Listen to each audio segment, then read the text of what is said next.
Hello, everyone. I'm Gorilla Monsoon. And I'm your host, Bobby the Brain Heenan. Oh, why don't you be serious? You're not the host, Brain. Well, I should be. Chris DiFrancesco is the host. Chris DiFrancesco? Yes, that's correct. I didn't stutter. Didn't he get whacked in an episode of The Sopranos? Oh, give me a break. He hosts a podcast, Brain. Who the hell doesn't? Well, his is about wrestling. Who the hell's isn't? He talks about old wrestling. Wow! What a novel idea. Oh, give me a break. Next you're going to tell me he's got a wrestling-themed name for the show? Well, Come on, Monsoon, spit it out. it's the Hot Tag Wrestling Podcast. So what? And it's starting now. What's going on, everybody? Welcome to the Hot Tag Wrestling Show. I am your host, Chris DiFrancesco. George the Animal Rogers is here. We took last week off, not purposefully. My significant other, she was traveling for work. So, I had the distinct pleasure of being by myself with the kiddos. And, just from a timing aspect, it just didn't work. I hate that. But again, which we've talked about already a couple times now, it's not like I was going to be able to really watch Monday Night Raw from start to finish anyway, because, we have a streaming service that owns Monday Night Raw, but doesn't have like half of the Monday Night Raw episodes on their service. So it makes no sense to me. I'm really getting tired of it because thankfully this Monday Night Raw that we're covering tonight is on Netflix. However, on the back end of this is the last Monday Night Raw on Netflix until mid-April. Until I think it's the Raw right after WrestleMania. Correct. So, we're going to be flying by the seat of our pants here, everyone, for the next, few months, trying to piece, watching Raw together on YouTube or anywhere that I can find online. Thankfully, we're not going to have any issues with Monday Nitro. We get to watch that live and in live color, baby. Well, not live, but live for us as we're watching it. Definitely not live. I don't think so. Yeah. But George, we're full bore into Royal Rumble season. It's only a couple weeks away. This Saturday is Saturday night's main event. We're going to get another wonderful appearance by the brother, which I wonder what that's going to be. I wonder if there's maybe, I don't know anything, but maybe there's a heel turn coming from a promo standpoint. I mean, something's got to give after what's been happening to Hogan every time he appears somewhere. But at this point, it's like we're covering shit now from mid-90s. Hogan was already waning thin. Yeah. 30 years later, the shtick doesn't work anymore. The people don't care. They're tired of it. This dude has just been, it's one lie after another with him. That's all been exposed over the last year and a half. Yeah. And people are like, you know what? You're 100% bullshit. I kind of don't want to see you anymore. Yeah. But but unfortunately, they got the deal with Real American Beer, so they're going to be trudging his dusty ass out there every so often for a cheap pop. If you're going to bring somebody out for a cheap pop, then just go get Mick Foley, the king of the cheap pops. Yeah. Who, by the way, I don't know if you saw, he dropped like 100-some pounds. Yeah, he seems to really do good. this every few years. Like he'll drop a ton of weight, and then all of a sudden I'll look at him again, he blew back up. But man, I hope he keeps the weight off because that body has been through so much. You just hope that he just continues to not carry as much weight. Where we are now in our reviews, Mick Foley's body has already been through a fucking everything. Yeah. And we're not even into his WWF debut yet. I know. And I'm not worse. I'm looking forward to that because I'm not a Mick Foley guy at all. I think he's top 3 of the most overrated performers of all time.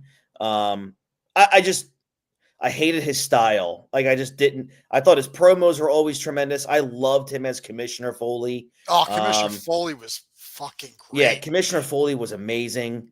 I'm just not a fan of his wrestling style. That's just me. I just felt like he was the kind of guy who tried to hurt himself maliciously just because he felt like he couldn't get over any other way, which I disagree with. I've watched many Mankind matches or Mick Foley matches where he didn't nearly kill himself. And I felt like, man, that was good stuff. I enjoyed it. But He was look, great. I mean, he was great on the mic. so good on the mic. That dude could get a crowd just eating out of the palm of his hand. Like, I mean, that's like when him and Rock were together, it's like shit. It's not going to get any better than this with those two. I agree totally.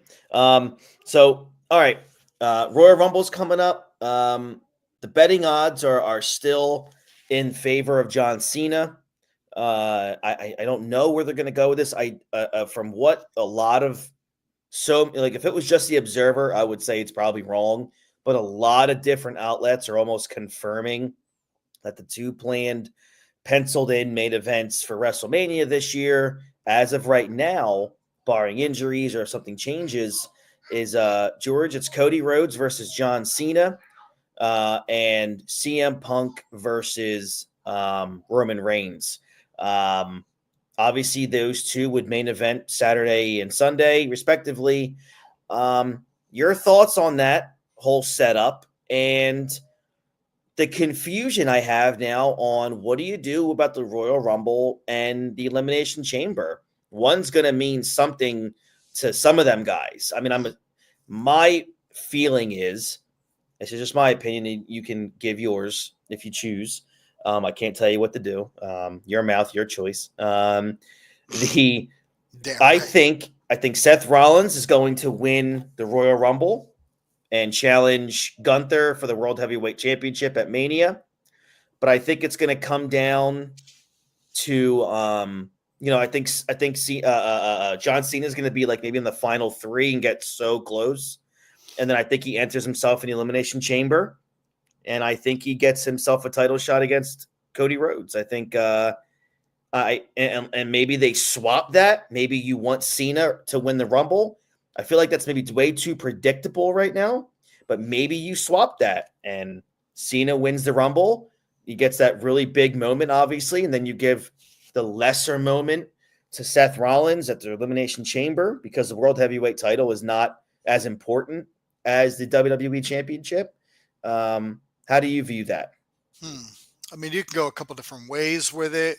I mean, if the plans are as they say right now, where it's going to be Cody versus Cena and Punk versus Reigns, you have to kind of build. At the very least, you have to build a Punk Reigns. I really don't know how you do it with the Rumble unless Punk gets eliminated by Roman, or Roman eliminates Punk. One of the two. Yeah.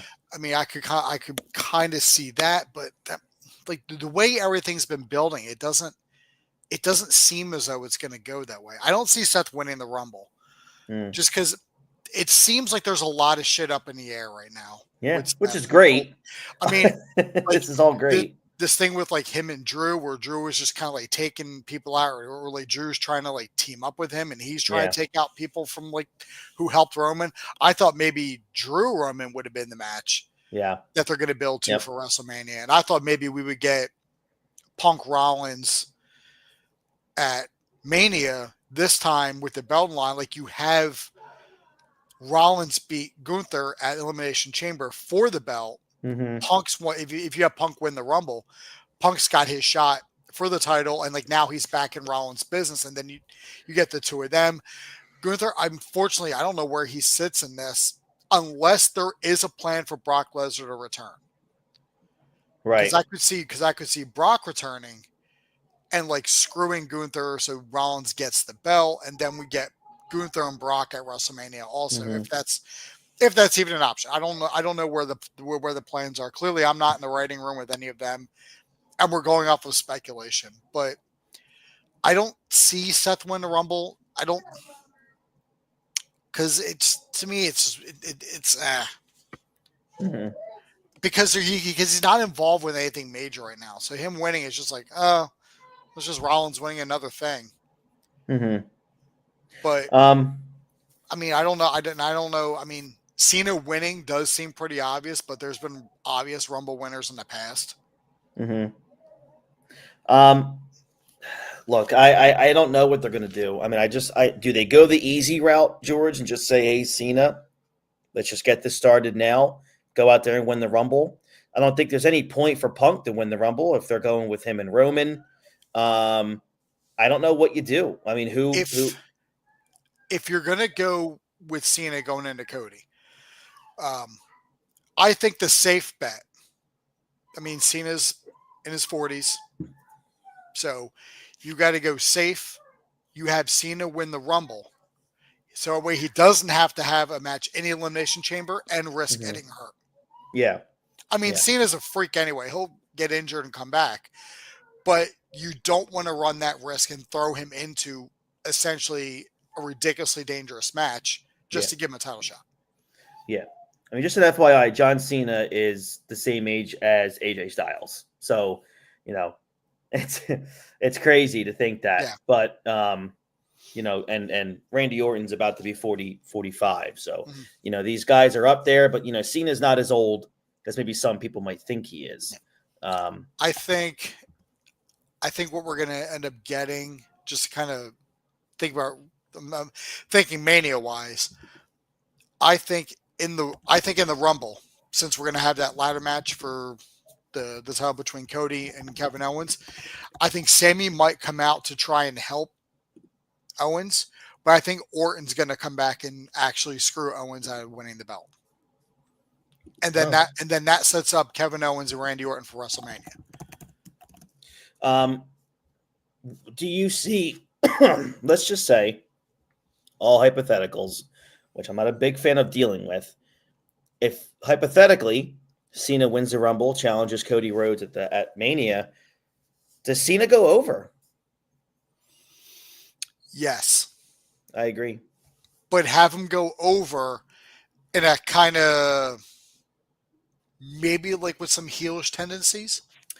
So I was talking to my wife this morning about this main event because she was pretty interested. So she was kind of asking me about it. And I told her the rumor and she goes, what do you think? And I said to myself, it's going to be a really hard one to book because you're really kind of pinning yourself in a corner because this is almost, I mean, from a talent level, I'm not saying it's a comparison, but from a storyline perspective, you're really pinning this as a Warrior versus Hulk Hogan WrestleMania 6, two of the tippy top baby faces ever. And you're putting them against each other at WrestleMania, where you're looking at maybe even like a Hogan Rock WrestleMania 18 crowd, where there might be a point in that whole storyline where the fans completely turn on Cody Rhodes because of the love and the respect that they have for John Cena. That's where it really gets tough for me is what do you do? How do you book this? Is it a respect versus respect? Is it a Cody Rhodes saying, I'm going to, you may not want to give me the torch, but I'm going to steal it from you. I'm just going to take it because I'm the younger guy. I'm right now. I'm the future. Man, it's going to be, you're treading some water here because if you want to turn Cody Rhodes heel, then maybe this is the start of that. But if not, George, man, if they go in as right now Cody Rhodes, right now John Cena, bull, man, that's going to be, I wonder how they come out of that. I think one of them is going to have to show heelish tendencies. It could just be Cody like needling Cena, being like, as you said, you want to pass the torch, but I'm not going to wait for you to hand it to me. I'm going to take it by force. Yeah. It's like, I know this is your retirement tour, but I'm going to, this is your last tour, but I'm going to put you down early. You have Cena who's going for title number 17. Yeah. And then, once, and like the closer he gets, he wins the Rumble and he starts like really looking at that 17th title. Yep. And then say you have Cena go over Cody the next night on Raw, since Raw on Netflix is the thing that you want to build up and the Raw for WrestleMania is always the big one. You have Cena come out and then just kind of really gloat about being like the all-time title holder or like having that record and really just being like a prick, like kind of heel about it, just to kind of further cement him. But because I don't know how Cody going heel is really going to go over. when they've built him up so much to be like the biggest babyface in the company.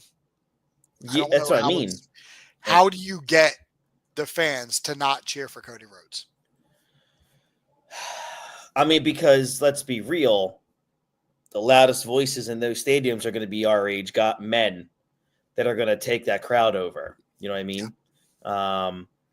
That's realistically where we will be. I mean, look, he'll get a bigger pop than Hogan. Damn right But that's the thing. I don't think anyone ever thought at WrestleMania 18 that Hogan was going to take over that crowd, and because Rock was the top babyface at the time, but it happened. And I don't know. I think it might happen because if you talk to men our age, Cody, we're at the point now where do something different. Like this white meat, purebred, Wonder Bread babyface stuff it's the same thing every month, every week, every month. Then you got John Cena coming in here, and you got our age. It's almost like it's our chance to say sorry to Cena. Yeah. So it's like we're at the point now at our age where we're gonna make sure that this dude is over like Rover against Cody Rhodes. And we're going to let him know that, yeah, we appreciate you. We love you. We want you to be the champion. We want you to beat Cody Rhodes. That's the thing, man. What the hell do you do here? But here's another thing too. Like Punk cut that promo on Monday night, and he talked about how he was gonna eliminate Rollins and he was gonna eliminate Drew, and if Hogan enters, I'm gonna throw him over and kill Hulkamania for good. But Punk also mentioned, Punk also mentioned that promo, do I call in a favor? He's got that favor with Heyman, and we still don't know what it is. Right. Kind of makes you wonder, like what's that about? I think the favor is wrestling Roman Reigns in the main event of WrestleMania, because I think that's Punk's best path to be a main eventer at Mania. Finally, is Roman, and I mean that would, Roman could stay the heel. Punk, I mean, they could both be tweeners, and that can be. I hate to keep comparing it, but that's the kind of match where it's like Hogan versus Rock. Like, who's going to take that crowd over? You know what I mean? I mean, it would probably be Punk, because Rollins, or not Rollins, Reigns has to be.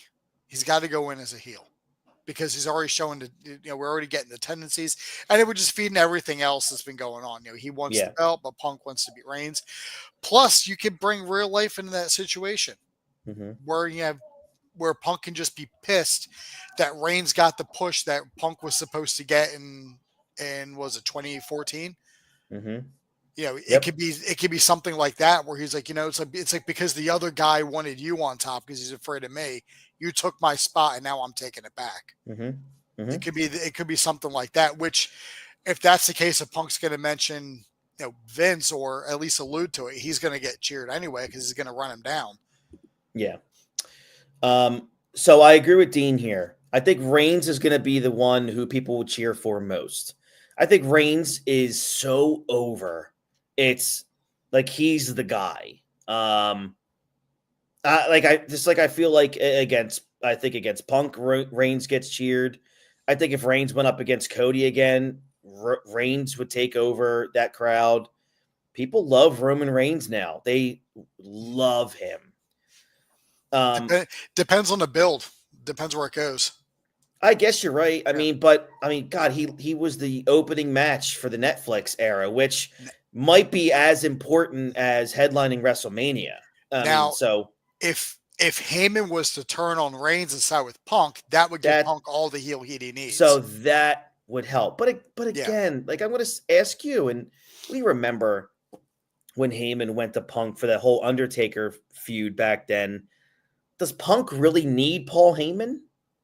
He doesn't, but storyline-wise, I guess it would probably fit because Heyman was Punk's guy first. Yeah, right. I mean, it makes sense. I mean, Heyman's going to be part of that storyline anyway, because if it's a favor that he has to cash in for Punk, then naturally Heyman's going to be involved. So we'll see. All right, we have plenty of time to talk about the Rumble and WrestleMania coming up. So let's get to why we are here. Raw versus Nitro, the Monday Night Wars, reviewing from January 22nd, right now to the day, 29 years ago, 1996. Let's get to it, man. We're going to start with World Championship Wrestling. And spoiler alert for everybody on the other side, it was actually a really good Monday Night Raw this week. So I'm looking forward to chatting that up with y'all. Oh, I just got an update that the Multiverse Movie Podcast actually did a show this week. That's good. Like you say, actually did a show. Well, you have we didn't take off last week. I'm just going to remind everyone that I broadcast 52 weeks a year. So I don't, I still recorded a show last week, just not for Hot Tag. So you put us on the back burner again. Yes, I did. I'm sorry. You should be. It was I basically pulled a swerve since I didn't get to do my birthday show with you guys since Dean was tired that day. I'm going to hear it for all that. He's going to put vodka sauce in your asshole. He really is, and I can't wait. Here we go. Live from Las Vegas, Nevada. We are here, as always, with Bobby the Brain Heenan, Eric Bischoff, and the man himself, Steve Mongo McMichael. Man. And look, I'll tell you what, this is an era, George, where, WWF never had super duper hot matches kick off their Raw broadcast. So if you want to talk about, the curtain jerker, WCW may have been the first to do this kind of thing. And it was common for WCW in this era. We're going to start the show off, man, with a world title match with Ric Flair versus Randy Savage. Of course, Hulk Hogan, before Savage even makes it to the ring, makes sure to come out and challenge him into a title match. Dude, just what an asshole. What an asshole. The fuck out of here. It's just disgusting. Speaking of this scumbag and his fucking and his name that carries so much fucking weight with this goddamn company, Mach coming out with this slew of women. Did you happen to notice the very first woman that came through that fucking curtain was Linda Hogan? Linda Hogan, yeah. Because we always got to have a Hogan come out first. God fucking forbid. Even Linda was outshining Macho. I mean, I'm starting to look at his. I was paying attention. I kind of looked down, looked back up. I was like, is that fucking Linda Hogan? Yeah, it was just bad. I start the show, and as I always start with Nitro, I'm so excited. I don't read up with what happens before watching it. Again, I go into these shows as if I haven't seen the show, and I probably haven't watched January 22nd Nitro since January 22nd, 1996. So I just want to be fair there and let you all know. I see this, and I'm thinking, oh, cool, we have Flair and Macho. Maybe I'll wait to the end to get a Hogan appearance in a promo or something. Nope. 30 seconds in, I got to have Hulk Hogan come out and overshadow the entire match that hasn't even begun. Mm-hmm. And I'm sick of it. I'm already sick of this show 30 seconds in. And the other thing that was brought up that Bischoff, because every story is the biggest fucking scoop in the world. And sometimes it is. Yeah. And sometimes it isn't. But he's like, oh, the cat's out of the bag tomorrow night on Clash of Champions, which honestly, the tag match should have been on Nitro and the title match should have been on Clash of Champions. You're going to have Clash of Champions, have the fucking champion on there defending a title. But I digress. But he's like, oh, the cat's out of the bag. Oh, Miss Elizabeth is going to come back and help Hogan and Macho in their match. It's like, oh, okay. Yeah, awesome, I guess. Thanks. Yeah, she's really going to fend off the Horsemen in the Dungeon of Doom. Yeah, right. Yeah, I guess the odds. I guess the odds are even. Yeah, I mean, whatever. Let's get to the finish, which is awful, but we'll get to it. This whole match, this is what pisses me off about WCW. Yeah, is that they do these matches. I mean, we talked about. I mean, and we know Vince is notorious for recycling matches on a week-to-week basis. But how many fucking times do I got to see Macho Man versus Randy Savage? Yep. Or I'm sorry, Macho Man versus Ric Flair. Oh yeah. How many times do I got to see this? And this was not a good match. No, It was No. fucking awful. There was so much fuckery in this match. Mm-hmm. And I'm going to get to it now. Let's just kind Yeah. of fast forward to the Let's- end. Flair goes up, gets slammed, and Savage comes back with a double axe handle.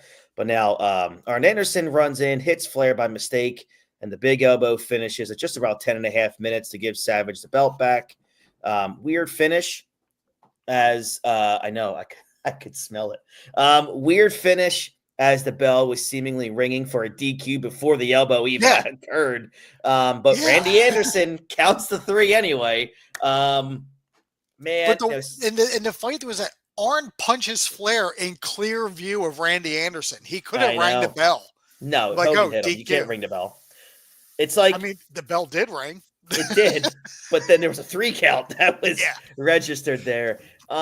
Savage calls out Hogan for acting like he won the match and tells Hogan to make himself number 1 contender because Halloween Havoc 96 was basically a sold-out show in Vegas last year with a promised main event of Hogan and Savage, which is what they were building towards before the entire direction of the company changed. But I just don't understand the reasoning here for Hogan to be involved 30 seconds into the show, and then immediately as Savage wins, he has to be part of it again. Like we already knew what your intentions were 30 seconds after the opening credits. Why do I got to see you again after? Like, can we just let Randy Savage enjoy his time winning the title? Let him have the spotlight for 5 fucking minutes before Terry Boulder comes out and has to fucking shit all over everything. Yeah. Let people know, hey, man, I want to be the number. Yeah, we get it. We know you got a fucking creative control card, you cunt. We fucking get it. You want to be the number 1 contender. Yep. And don't worry, the announcers will make it known that who cares if Randy Savage is the champion. The point is, well, Hulk Hogan's the number 1 contender. That's what's important. Oh, can these guys coexist tomorrow night? Oh, spoiler alert, Randy Savage hates Hulk Hogan, so no. For shit like this. Yes, exactly. And, it just gets worse. I like that Savage actually come out saying, you come out here acting like you won the title. It's like, I don't think any of that was scripted. No, I would like to know anyone who scripted Randy Savage. Next match here, Dean Malenko versus Brian Pillman. I'll tell you what, man, this was okay until the finish. It was so stupid. Malenko comes in after that big tornado DDT. He tries a shoulder block from the apron, somehow gets tied up in the ropes and gets pinned just about 6 minutes and 30 seconds. He was literally wrapped up in the ropes while Pillman was pinning him. What a stupid finish. What the hell happened here? This entire show started hot and then immediately fucking cooled off as the show went on. Mm-hmm. I agree. And this card is loaded. Yeah, like it opened with the world title match, but it's like, but then when you look at the rest of the card in order, you're like, ugh, no. You should have ended with the world title match. I agree. Let's get to this next one, which to me, as I'm watching this, I'm like all excited. Harlem Heat versus Sting and Luger. Let's go. Give me that. WCW Tag Team title. Man, this got just about over 9 minutes. Jimmy Hart gets involved at the end, who hands Luger a roll of coins. Luger and Sting win the tag titles at 9 minutes and 15 seconds. Dude, this was about as exciting as, anything involving, NWO Japan. This is bad. This is about as exciting as relacing my shoes. Do you think this was maybe the worst thing we've seen Sting being a part of? Sting has been booked like an absolute buffoon. Yeah, he really has. Like for the last probably month and a half, we're like Luger is like screwing him out of wins. Yep, and then they're best friends again. And then Sting's like, wait, what? You mean Luger came out? Oh, I'm gonna have a talk with him. It's like, why are you a battered wife? Like, what is going on? Like, he's just like making excuses. Like, no, it's not like that. Now we're gonna win the tag titles. It's like, can someone like call somebody for help for him? Yeah. Like, why is Sting look so retarded? Because it's like people are telling him, hey man, Luger keeps screwing you up, and he's like, oh no, man, you just don't know it. It's like, I know there's videotape in 1996. I know that exists. Just go look at anything and you can say, but it's play as a joke. And the fact that they beat Harlem Heat for the tag titles, Ugh. the titles that we have barely even seen on this show. Mm-hmm.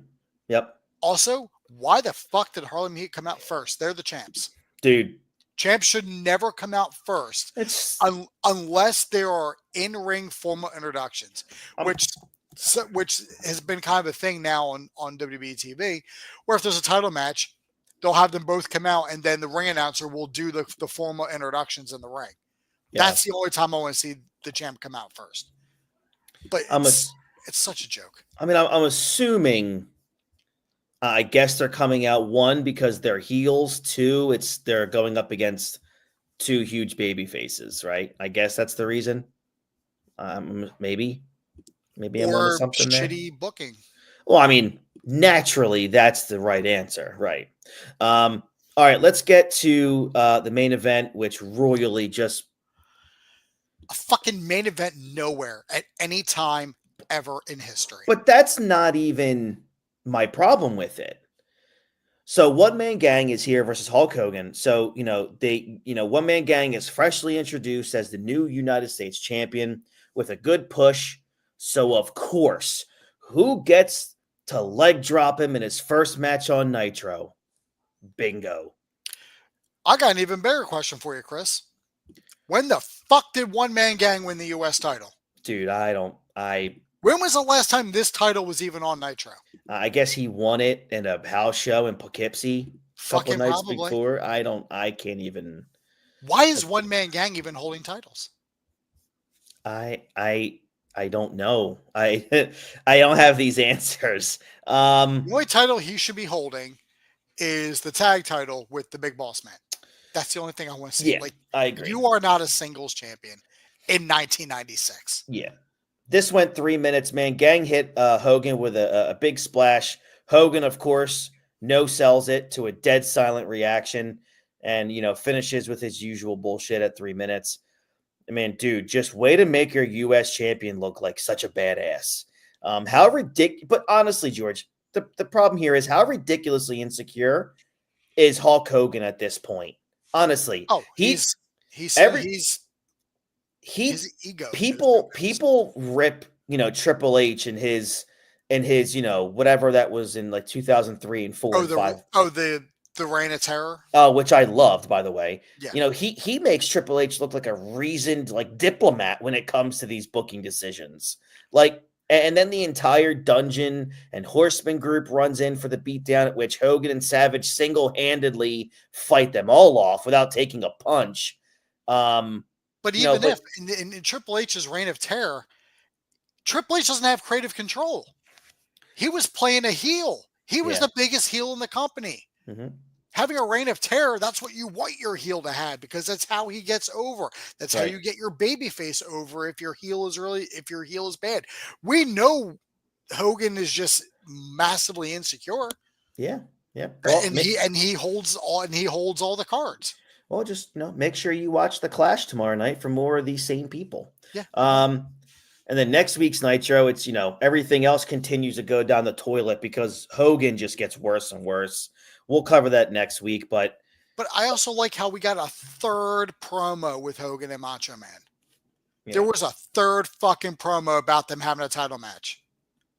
Yeah. On this show, hour-long wrestling show. I got to see this jerk off 3 times come out and say, I want to be number one contender. Yeah, we fucking get it, old man. Sit down. Let me ask you this. This is just a weird thought. WCW knew they were turning Hogan heel later this summer. Do you think they purposely tried to make Hogan as insufferable as possible for the first few months of the year to see how insufferable he can become? No. No, not at all. Because they even say they didn't even know if Hogan was even going to turn for Bash at the Beach. They didn't even know he was going to 100% go on with it. This, honestly, is this is more of the Hogan that we had in WWF, except in WWF, Vince did not allow him to have creative control.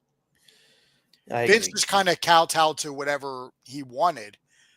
But he goes to WCW and Bischoff literally gives him the world and gives him free reign to do whatever he wants. This is Hogan just going off of just doing whatever it is that he wants to do. in no way, shape, or form should Macho Man and Ric Flair for the World Heavyweight title be on the undercard to Hulk Hogan and One Man Gang. And this also goes back to last week's Nitro, which the main event was Hulk Hogan and Ming. I agree. Yep. The Dungeon of Doom shit is so dead. It is. Yeah. And this whole shit with Zodiac, he's coming out and he's helping with the beatdown, but then he stops the Giant from getting in the ring. They're like, oh, what's going on with Zodiac? First things first is Brutus Beefcake, so who gives a flying fuck what's going on with him? Mm-hmm. He's probably just out of beer and needs Hogan to loan him a $5 so he can go get a 40. But, so, like, you look at this way, no matter how awesome I felt like, and WCW felt so fresh at this time, you know, Hogan squashing the Horseman, squashing the Giant, Dungeon of Doom, and everyone was just, horrible going up against Hogan. And it's like no wonder that everybody in WCW probably hated the dude. To think that the Savage and Hogan buildup actually began like 10 months before this match, still the worst match of their feud. I just don't have any idea why WCW had Savage win the belt from Flair here if, he was going to lose it back at the pay-per-view, weeks later. What is this? What's going on with this hot potato of the WCW title here? Was it all just a build around to just get Hogan back into the picture? The answer obviously is yes. Yeah. It's okay. It's just bad. All right. As much as we've liked the last few weeks of Nitro, this was bad. This did not hit at all. Yeah, Raw could have 4 Ahmed Johnson matches, and I would still say Raw was better. And that's saying something. All right, so here we are live from Stockton, California. Vince McMahon and Jerry Lawler on California. California. And Jerry Lawler on the call. Let's get a big opener here for WWF.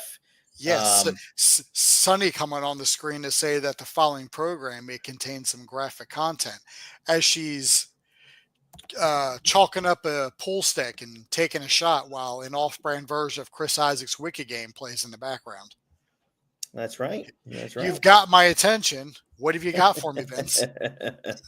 Savio Vega versus the man they call Vader.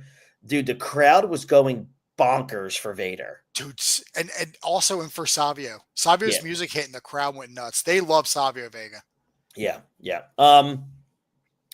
We get back in towards the match. Vader hits the corner splash this time. The Vader bomb gets the finish at 3 minutes. Just total destruction squash, which you would think, to make him, would make just an awesome push for Vader, but you'd be wrong if you keep watching.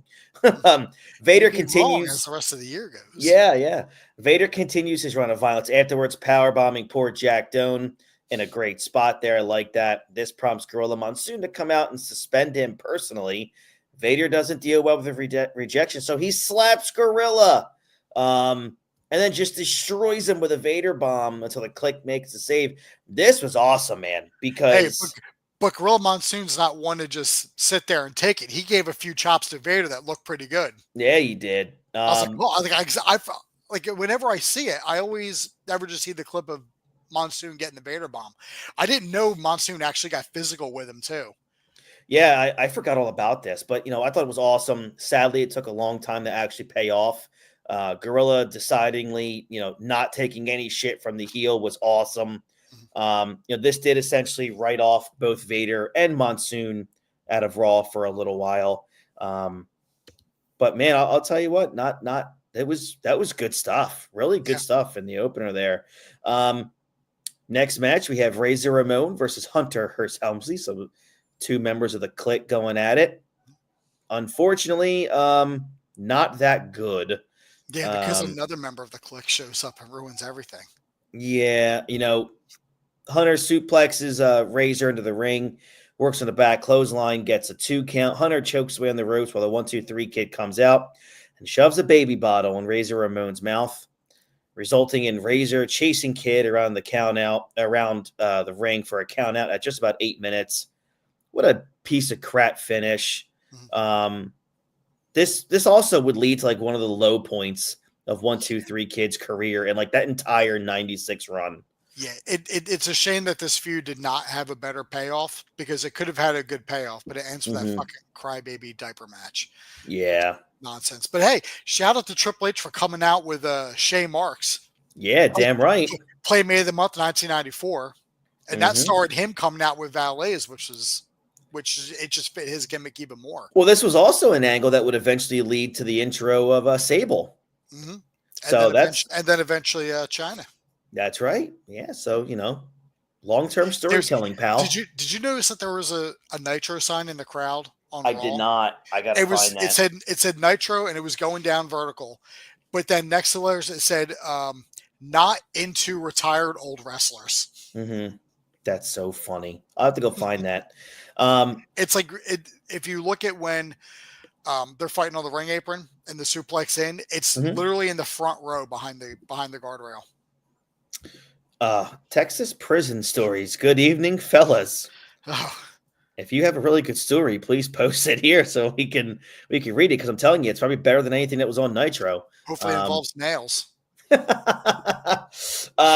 Here we go. Next segment here is Billionaire Ted's Wrestling War Room, the final chapter, presented for comedic purposes, notes Vince. This time, Ted wants original ideas, but Scheme Gene's ideas is too hot for TV, and you have to call his hotline, 1-800-909-9900. Remember that. This one, landed with the bad thud, and it certainly wasn't the final chapter as claimed. The WWF had no call to be giving, other shit about fraudulent hotline practices. Like, it's just so ironic, all of these things.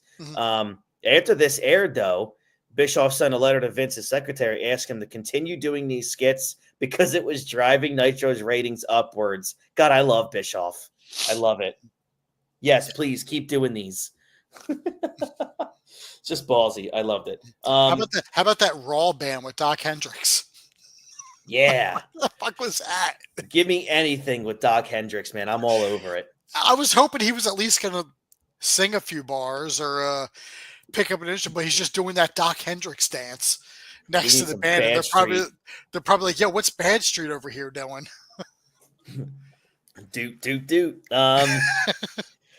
Next up, we have Shawn Michaels is out here after winning the Royal Rumble. And he's already starting with that whole pandering nonsense as a top babyface, like, that jackass smile.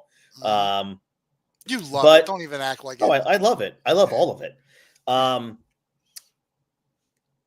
Shawn still wants Owen Hart, so Jim Cornette interrupts and challenges Shawn to a match with a title shot on the line on his behalf. Shawn accepts and then throws Cornette out of the ring. Not too bad, man. Not too bad. Not a bad start. I always actually enjoyed Cornette in this era. Yeah, he's just such a great hype man on the stick. And if he needed to take a bump here and there that made sense, he took some bumps too. He'll take a bump. He'll take a bump to sell it. If it makes sense, he'll get involved. He always says that. It needs to make sense. Why doesn't it make sense? Make it make sense, as we always say. Did you see? They got this movie coming out about Mildred Burke. It's called Queen of the Ring. It's about like the start of women's wrestling in the country. And Jim Cornette plays an NWA commissioner. Oh, that's good stuff, man. Yeah, like he even talked about it. He's like, because I got typecast as a commissioner, to tell people to not book things. I've been doing that my whole life. It's like, but that makes sense. If you're going to have a movie with that kind of goes into the history of wrestling, that's the kind of guy you want to have on set. I agree. Totally agree. Okay. So main event time here. We finally get a Monday Night Raw with Bret Hart on it. So we got Bret versus Goldust. Goldust now has Marlena and the more familiar version of his music without the looping, as they're finally tweaking that character to make it, as great as it would become. So I really like that. Despite both guys now holding titles, this is a non-title match. Later we get back from like a third commercial, it seemed. Bret dumps him out of the ring. Razor comes out and tosses him back in. And we get a third commercial break here. And then we come back with Bret making the comeback and hooking the sharpshooter just about 11 minutes. But, George, like 3 minutes of this match was on television. Like, Yeah. like what the hell was going on here? Just ridiculous. Even though we were supposed to have the final chapter of Billionaire Ted this week, next week, Billionaire Ted has a press conference to reveal why he wants to put the WWF out of business. Look, I will say, man, the super hot crowd, man, in Stockton, made that opening angle like an all-time classic, which carried the rest of the show. And it was the crowd probably made this show more entertaining than it looked on the card. But I thought overall, much better show than what we've seen the last 2 months. And it didn't feel like it dropped off as it got to the main event. Right. Like on the other show, after that world title match, that shit plummeted. Big time. Like this, like after like the hot angle with Vader and Gorilla Monsoon, we get. I mean, it wasn't a great match between Triple H and Razor Ramon, but it was entertaining for the point that it furthers along the feud between Razor and the 1-2-3 Kid. Which, I mean, that's about as stale as Dungeon of Doom and Hogan at this point. Right. But at least it's two guys who know how to work in the ring. Shawn comes out and gives his post Royal Rumble victory speech, which is really good. And they also ran down what happened at the Rumble. Right. Before the match even started. Right. So in case you didn't see the Rumble, hey, this is what you missed. Goldust won the Intercontinental title. Brett beat Diesel or Brett beat Undertaker, but Diesel interfered. Right. So we got to see. So now we're going to see where kind of all these things go. Well, that wraps up this week of Raw.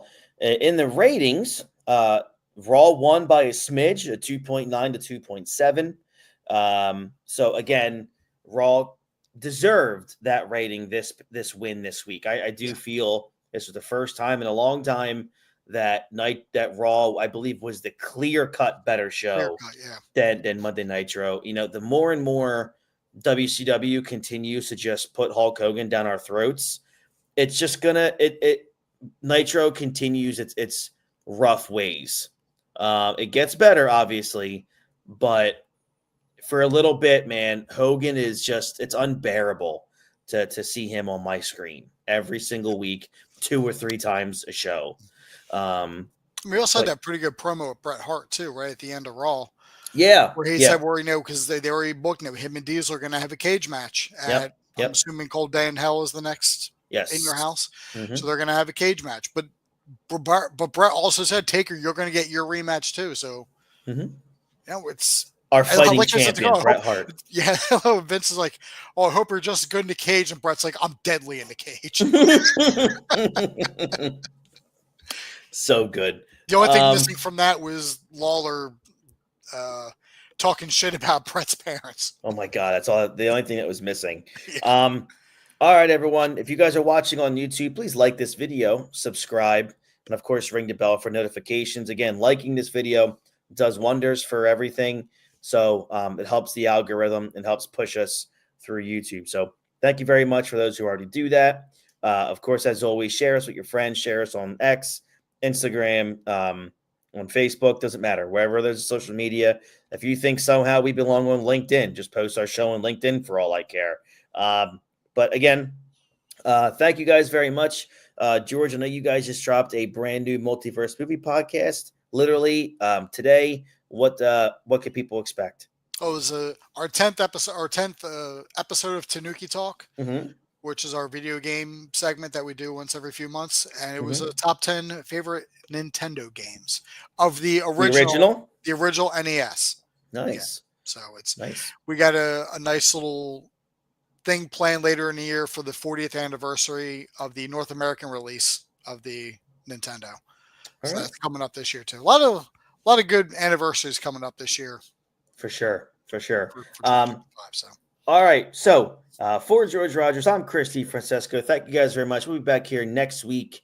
Next week, we'll probably preview the Royal Rumble more extensively because we'll be the week, basically leading into the show. Yeah. So looking forward to covering that. And again, thank you guys very much for the support. We really do appreciate it. So I hope everybody has a great rest of their week and weekend, and we'll catch you all down the road. Have a great one, everybody, and go Birds.